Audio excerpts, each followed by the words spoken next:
إن الحمد لله نحمده ونصلي على رسوله الكريم. أعوذ بالله من الشيطان الرجيم. بسم الله الرحمن الرحيم. إنك ميت وإنهم ميتون. رسول کریم صلی اللہ علیہ وسلم کی تعریف کلام الہی میں قرآن مجید میں موجود ہے، اور قرآن مصطفیٰ علیہ الصلاۃ والسلام کی تعریف بیان کرتا ہے. اسی لیے سیدہ عائشہ رضی اللہ تعالی عنہا سلام اللہ علیہا سے جب سوال کیا گیا کہ اللہ کے نبی صلی اللہ علیہ وسلم کا اخلاق کیسا ہے، تو سیدہ کائنات نے یہ فرمایا تھا کہ کیا تو نے قرآن نہیں پڑھا؟ قرآن محمد کا اخلاق ہے صلی اللہ علیہ وسلم. جو لوگ یہ دعویٰ کرتے ہیں کہ رسول اللہ صلی اللہ علیہ وسلم کے لیے لفظ موت استعمال کرنا گستاخی اور توہین ہے پیارے نبی صلی اللہ علیہ وسلم کی، تو وہ قرآن کی آیات کا انکار کریں. پھر قرآن تو لفظ استعمال کر رہا ہے انک میت، آپ پر موت آنی ہے، آپ پر موت. لفظ موت کہا ہے، نہ دار فانی سے کوچ کہا، نہ انتقال کہا، نہ وصال کہا، نہ کوئی اور لفظ استعمال کیا، لفظ موت استعمال کیا.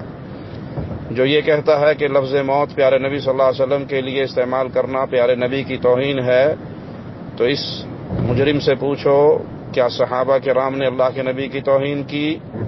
سیدنا ابوبکر صدیق رضی اللہ عنہ وارضاہ فداہ ابی و امی کی وفات پر کیا کہتے ہیں؟ مات النبی.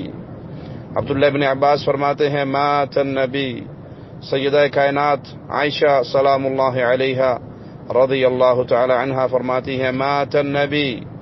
صحابہ کی زبان پر لفظ کیا تھے آپ کی وفات پر؟ سیدنا عمر نے جب یہ آیت سنی تھی وما محمد الا رسول قد خلت من قبلہ الرسل افإن مات، یہ لفظ سنے تھے تو آپ اپنے گھٹنوں کے بل زمین پہ گر گئے تھے. پھر ہر صحابی کی زبان پہ یہی آیت تھی. اصل بات یہ ہے کہ عامر لیاقت وہ شیعہ ہے، رافضی ہے، اپنی تقریروں کے اندر صحابہ کو گالیاں بکتا ہے. اس کا مشہور جملہ آن دی ریکارڈ موجود ہے جس میں وہ سیدنا ابو بکر، سیدنا عمر رضی اللہ عنہما کی توہین کرتے ہوئے کہتا ہے کہ اٹھاتے کیوں نہیں جنازہ، کہاں مر گئے بیٹیاں دینے والے. تو یہ رافضی ہے، جس بھیڑیے نے کھال بھیڑ کی پہنی ہوئی ہے، اندر سے وہ بھیڑیا ہے، رافضی ہے، شیعہ ہے، اور وہ صحابہ کے خلاف اپنی زبان دراز کرتا ہے. سنیت کو دھوکہ دینے کے لیے وہ کہتا ہے ہم حق چار یار کے قائل ہیں. جو حق چار یار کا قائل ہو وہ نبی کے صحابہ کے بارے میں یہ الفاظ کہے گا کہاں مر کے بیٹیاں دینے والے اٹھاتے کیوں نہیں نبی کا جنازہ؟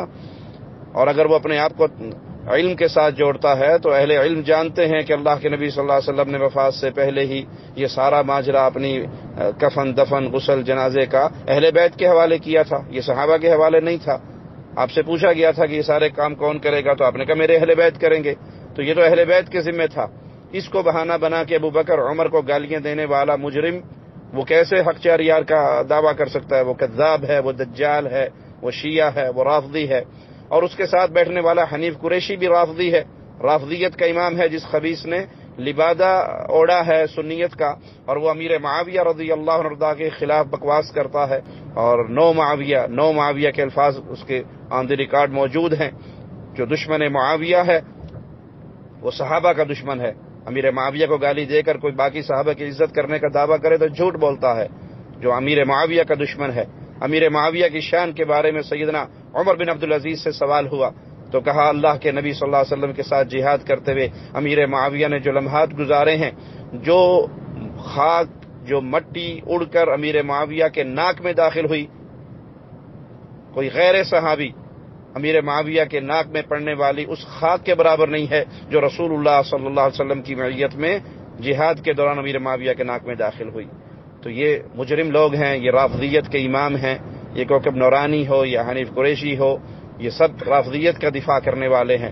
ڈاکٹر ذاکر نائک کے پاؤں کی خاک کے برابر بھی کوکب نورانی اور حنیف قریشی جیسے مجرم نہیں پہنچ سکتے، جس کے ہاتھ پر اللہ نے ہزاروں لوگوں کو مسلمان کیا ہے. ایک نہیں، ہزاروں لوگ کلمہ پڑھ کر اہل ایمان کی صف میں داخل ہوئے ہیں، ہزاروں ہندو مسلمان ہوئے ہیں، ہزاروں عیسائی مسلمان ہوئے ہیں.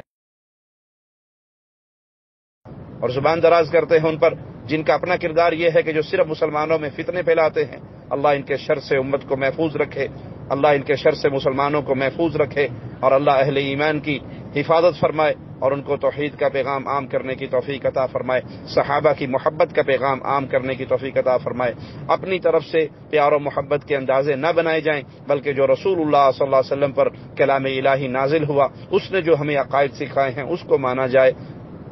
اللہ سے دعا ہے اللہ ہمیں جب تک زندہ رکھے، ایمان پر رکھے، موت دے تو اس حال میں دے۔ اللہ مولا ہم سے راضی ہو، ہم پیارے نبی صلی اللہ علیہ وسلم کی محبت کا پیغام، پیارے نبی کے اصحاب کی محبت کا پیغام، پیارے نبی کی آل کی محبت کا پیغام عام کرنے والے ہوں۔ اقول قولی ھذا واستغفر اللہ لی ولکم ولسائر المسلمین۔